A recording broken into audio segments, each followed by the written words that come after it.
یا ایھا الذین آمنوا اتقوا اللہ حق تقاتہ۔ اب یہاں پر ہمیں غور کرنا ہوگا کہ تقوی کی حقیقت کیا ہے۔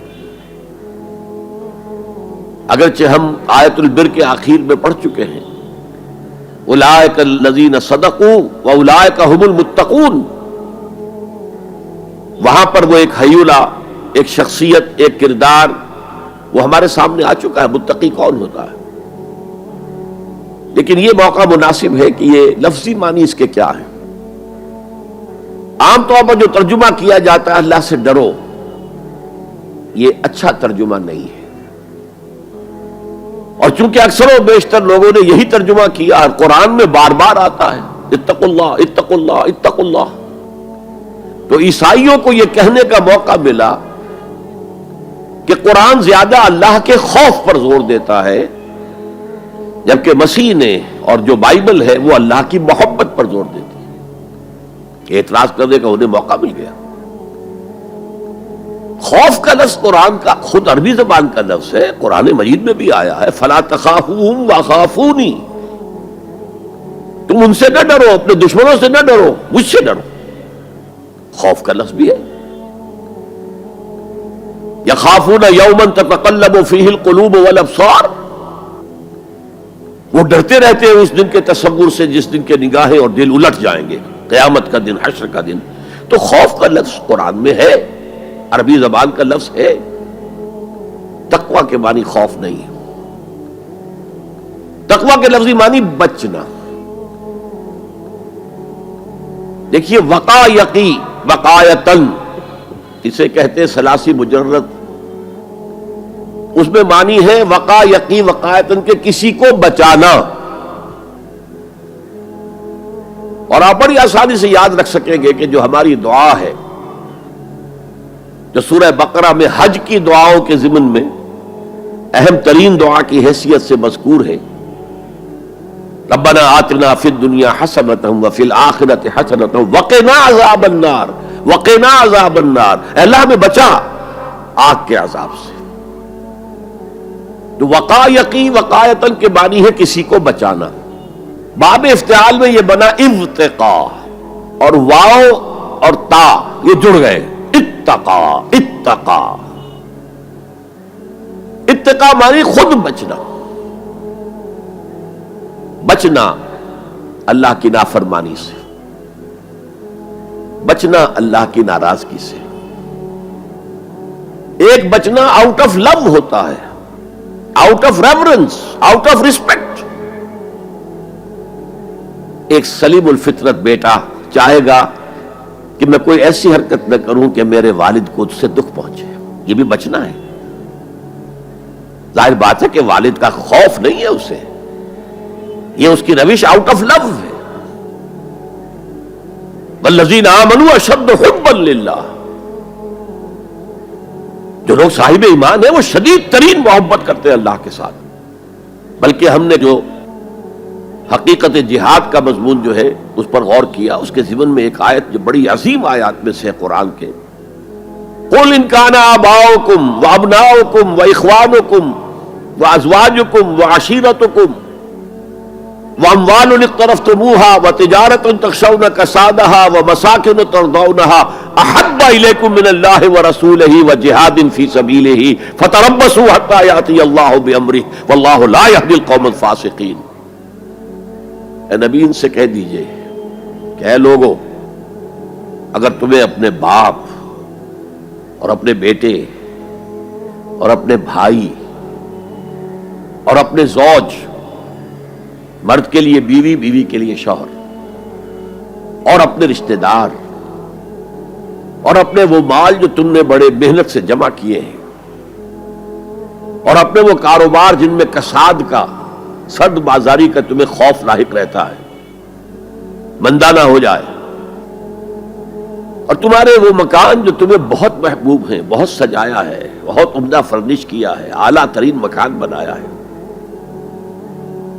اگر یہ 8 چیزیں زیادہ محبوب ہیں اللہ سے اور اس کے رسول سے اور اللہ کی راہ میں جہاد سے، فتربصوا، جاؤ، بیٹھے رہو، دفع ہو جاؤ، منتظر رہو، حتی یاتی اللہ بامرہ، یہاں تک کہ اللہ اپنا فیصلہ سنا دے. واللہ لا یہدی القوم الفاسقین، اللہ ایسے فاسقوں کو ہدایت نہیں دیتا. تو در حقیقت یہ اللہ تعالیٰ کی محبت کے تحت ہے کہ اللہ اور اللہ کے ساتھ جو عہد وفا استوار کیا ہے، ایاک نعبد و ایاک نستعین، کہ آدمی پھونک پھونک کر قدم رکھے، کہیں میں اللہ کی کسی حد سے تجاوز نہ کر جاؤں، اللہ کی قائم کردہ کسی حد کو پھلانگ نہ جاؤں، کہیں ایسا نہ ہو کہ شریعت کا کوئی حکم میں پامال کر دوں. پھونک پھونک کر قدم رکھنا، لو سانس بھی آہستہ کہ نازک ہے بہت کام، آفاق کی اس کارگہ شیشہ گری کا، اس روش کا نام تقویٰ ہے. دنیا کا تقویٰ یہ ہے، آخرت کا تقویٰ یہ ہے آگ سے بچ جانا. نتیجہ ہے واتقوا النار الذی وقودها الناس والحجارہ، بچو اس آگ سے جس کا ایندھن بنیں گے انسان اور پتھر. یا ایھا الذین آمنوا قوا انفسکم واہلیکم نارا، اہل ایمان بچاؤ اپنے آپ کو اور اپنے اہل و عیال کو آگ سے. تو دنیا کا تقویٰ اور آخرت کا تقویٰ یہ ہے تقویٰ کے لفظی معنی. بلکہ اس میں اضافہ کروں کچھ. ایک دفعہ حضرت عمر فاروق رضی اللہ تعالی عنہ کی مجلس شورا میں یہ بحث چل نکلی تقویٰ کسے کہتے ہیں، ہاؤ ٹو ڈیفائن تقویٰ. سب حضرات نے اپنی اپنی رائے دی. حضرت ابی ابن کعب رضی اللہ تعالی عنہ ایک انصاری صحابی ہیں جن کے بارے میں حضور نے فرمایا ہے کہ اقرأہم ابی ابن کعب، میرے صحابہ میں قرآن کا سب سے بڑا جاننے والا ابی ابن کعب ہے. وہ خاموش بیٹھے ہوئے سن رہے تھے باتیں. حضرت عمر نے خاص طور پر کہا ابی آپ نے کچھ نکاح فرمائے. اب انہوں نے کہا کہ امیر المومنین دیکھیے، اگر کبھی آپ کو کسی ایسے جنگل میں سے گزرنا پڑے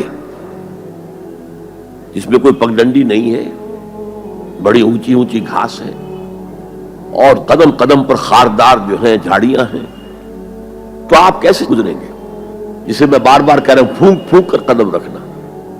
دیکھ لو کہیں اس گھاس کے اندر یہاں کوئی سانپ جو ہے وہ کنڈلی مارے بیٹھا ہو، تمہارا پاؤں سانپ پر جا پڑے، یا کسی اور موذی جانور کے بل میں پاؤں جا پڑے، یا کہیں تمہارے کپڑے جو ہے وہ کسی جھاڑی کے کانٹوں میں الجھ جائیں. بچ بچ کر نکلنا یہ تقویٰ ہے. یہ زندگی ایک سفر ہے، ہماری منزل آخرت ہے. جیسے حضور نے فرمایا انما الدنیا خلقت لکم وانتم خلقتم للآخرہ، یہ دنیا تمہارے لیے بنائی گئی ہے، تمہارے لیے برتنے کا سامان ہے، لیکن تمہیں آخرت کے لیے بنایا گیا ہے، یہ تمہارا گھر نہیں ہے. تو یہ ہے تقویٰ. اور تقویٰ کی تعلیم قرآن مجید میں اتنی شد و مد کے ساتھ آئی ہے، اتنی شد و مد کے ساتھ آئی ہے، ایک ایک آیت میں دو دو مرتبہ. سورۃ النساء کی پہلی آیت یا ایھا الناس اتقوا ربکم الذی خلقکم من نفس واحدۃ وخلق منها زوجها وبث منهما رجالا کثیرا ونساء واتقوا اللہ الذی تساءلون به والارحام ان اللہ کان علیکم رقیبا. ایک آیت میں دو مرتبہ تقویٰ کا حکم. اے لوگوں، اے بنی آدم، اپنے اس رب کا تقویٰ اختیار کرو جس نے تمہیں ایک جان سے بنایا، اسی سے اس کا جوڑا بنایا اور ان سے کثیر تعداد میں مردوں اور عورتوں کو زمین میں پھیلا دیا. یہ 600-650 کروڑ جو انسان آج دنیا میں ہے، یہ سب کون ہے؟ آدم اور حوا کی نسل سے ہیں. پھر اسی آیت میں دوبارہ واتقوا اللہ الذی تساءلون به والارحام، تقویٰ اختیار کرو اس اللہ کا جس کا ایک دوسرے کو واسطہ دیتے ہو. کوئی سائل مانگتا ہے تو اللہ کے نام پر مانگتا ہے. تم بھی جا کر اپنے کسی عزیز سے یا دوست سے کہتے ہو کسی کام کے لیے بھائی یہ کام بہت ضروری ہے اللہ کے لیے جلد از جلد اس کام کو کر دو، واسطہ اللہ کا. یا جیسے کہ سورہ حشر میں ایک آیت میں دو دفعہ یا ایھا الذین آمنوا اتقوا اللہ ولتنظر نفس ما قدمت لغد واتقوا اللہ ان اللہ خبیر بما تعملون. اے ایمان والو، اللہ کا تقوی اختیار کرو اور دیکھو کل کے لیے کیا بھیج رہے ہو آگے. تمہارے اعمال جو جا رہے ہیں، جمع ہو رہے ہیں تمہارے نامہ اعمال میں، وہ اعمال کون سے ہیں، اچھے ہیں یا برے ہیں؟ اور اللہ کا تقوی اختیار کرو اور دیکھو، جان لو وہ تمہارے اعمال سے باخبر ہے، بے خبر نہیں ہے. تاہم یہ الفاظ جو ہے میرے نزدیک قرآن مجید میں تقوی کی تاکید کے اعتبار سے انتہائی مؤکد مقام ہے. جیسا کہ میں نے عرض کیا، صحابہ گھبرا گئے، حضور اللہ کے تقوی کا حق کون ادا کر سکتا؟ پھر جب سورہ تغابن کی آیت نازل ہوئی تو ان کے جان میں جان آئی. وہاں فرمایا گیا فاتقوا اللہ ما استطعتم، اللہ کا تقوی اختیار کرو جتنا بھی تمہارے حد استطاعت میں ہے، امکانی حد تک اللہ کا تقوی اختیار کرو. پھر جان میں جان آئی. آدمی اپنے مقدور بھر اپنی ہمت کے مطابق تو کام کر سکتا ہے، لیکن اللہ کا حق ادا کرنا یہ کیسے ممکن ہے؟